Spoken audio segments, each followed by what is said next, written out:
ጓል ትረኽቦ ኣብ ሓቂ ዝተመርኮሰት ትርኻ ሻሙናይ ክፋል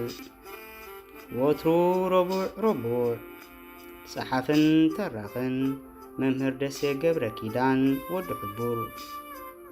ዝኸበርኩምን ዝኸበርክን ተኸታተልቲ ናይዛ ትርኻ ኣብ ዝሓለፈ ረቡዕ ሻብዓይ ክፋል ኣነን ጥርሙዝ ዓርከይን ሲሆና ተቋፂርና ሻኽን ሰቲ ንኸተማ ባፅዕና ኸድና ኸለና ኣብታ ድርኩኺት መውፂእ እታ ኮሌጅ ክንበፅሕ ሃንደበት ልኡም ድምፂ ጓል ኣንስተይቲ ነጋሲ ዝብል ከም ዝሰማዕኩን ድሕሪት ተመሊሰ ግልጽ ተበልኩስ የሆና ምስ ካልኣይታ ዝኣክል ተፀባቢቕን ቆንጅን ናባና ይመፃ ከም ዝነበራን ኣነ ድቦላ እዚ ኢለ ክቋፀፀሮ ዘይክእል መለኮታዊ ሓይሊ ኣካላተይ ውርራብን ከም ዝነበረን መፅየን ሰላም ምስ በላና ከም ዝተውዓልኩላስ ይሆና እውን ልክዕ ከም ዝናተይ ብፍርሕን ሕፍረትን ተዋሒጣ ከም ዝነበረትን ኣነን ይሆናን ማዕረ ጥርሙዝን መሓዛ ይሆናን ከዓ ብሓንሳብ ኣርባዕቴና ዝሑል ሕላል ጀሚርና ንኸተማ ሻኽን ሰቲ ከም ዝኸድናን ኣብ ጽሐ ገዲፈኩም ነይረ። ሎሚ ድሮ ረቡዕ ኣኺሉ ከዓ ሻሙናይ ክፋል ትቕፅል ንእሽቶ ስጉም ምስ ኣበልና ይሆና ገለ ክፋላት ካብ ታሪክ ህይወታ ከተዕለኒ ጀመረት። ታሪክ ህይወታ ከተዕለኒ ምስ ጀመረት በብቑሩብ እቲ ወሪኑኒ ዝነበረ መለኮታዊ ሓይሊ እናፈኮሰ ንፋስ ፍሽፍሽ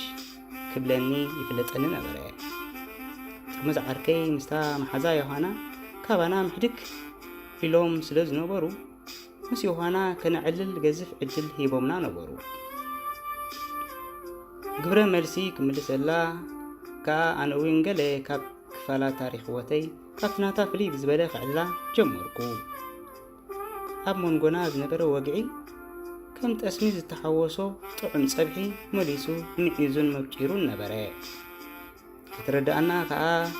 ኣብታ ክንዘናግዓላ ሓሲብና ዝነበርና መዘናግዒ ግርማይ ለባ ትበሃል ኣብ ባፅዕ ትርከብ በፃሕና። ኣነ ውሽተይ ቀልጢፍና ብምብፃሕና ሕማቕ ተሰሚዕኑ ነበረ። በዓል ጥርሙዝ ዓርከይ ቀዲሞምና ሓሊፎም ስለ ዝነበሩ ኣብታ ኣፍ ደገ እታ መዘናግዒ ግርማይ ለባ ይፅበዩና ነበሩ። ጥርሙዝ ዓርከይ እታ እንታይ ደኣ ደንግኹም ምስ በለና ይሆና ተቕብል ኣቢላ ጥሩን ዕላል እንዲና ሒዝና ፀኒሕና ንዓይሲ እንታይ እዋንና ከም ዝበፅሕና ወራይ ተፈለጠኒ ጥሩ ሻይ ተረዳእኒ ድሕር ደኣ ሻይ እናሰተና ንምልኦ ንኸውን እምበር ኢላ ምስ መለሰትሉ ኣነ ብውሽጠይ ሓጎስ ተሰሚዕኒ ነበረ። ጥርሙዝ ዓርከይ ከዓ ጽቦዶ ይዕልኪ ኣይክዛረብ ዳር እንድዩ በላ ፀጋመይቲ ዓይኑ ጽጥ ኣቢሉ ናባይ እናጠመተ መሊሱ ብምቕጻል ጥርሙዝ ዓርከይ ይሄታ ጎበዝ ከመይ ረኺብካያን ይሆና ኢሉ ምስ ሓተተኒ ኣነ ከዓ ይሆና ካብ ዝላለያ ኣትሒዘ ናይ ብሓቂ ፍልይቲ ብልፅትን እያ ንዓይ ካብዘን ዝፈልጠን ኣዋልድ ኢለ ምስ መለስኩሉ እታ መሓዛ ይሆና እንተስ ክትንእደኒ እንተስ ከተፈራርሐኒ በቲ ፍንጃል ዝመስል ዓይና ኣብቲ ጣት ጥምተኒ ነበረት። ይሆና ብሕፍረት ዝተሓወሶ ልቢ ዝማርኽ ቃና ኣይከማኻን ኣነ እምበር ንዓኻ ፍሉይ ኮንካ ረኺበካ ምስ በለትኒ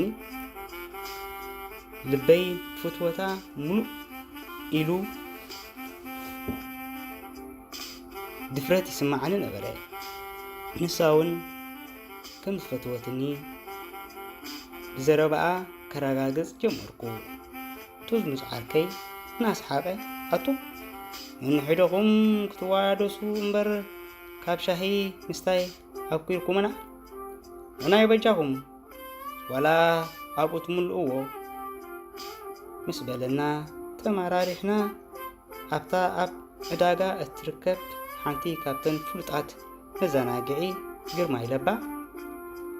أتينا تزمرزنايو عزيزنا نصبه نبرنا زخبركمن زخبركن تخاتاتلتنا إذا ترقى شامناي كفال أبز تودع نزوين تمثل أب مسء روبر تاشعي كفال حيزة سكاب مسء حطور إيتو كومنت لايك سابسكرايب كابهم كسبه حاجزكم يدلينيو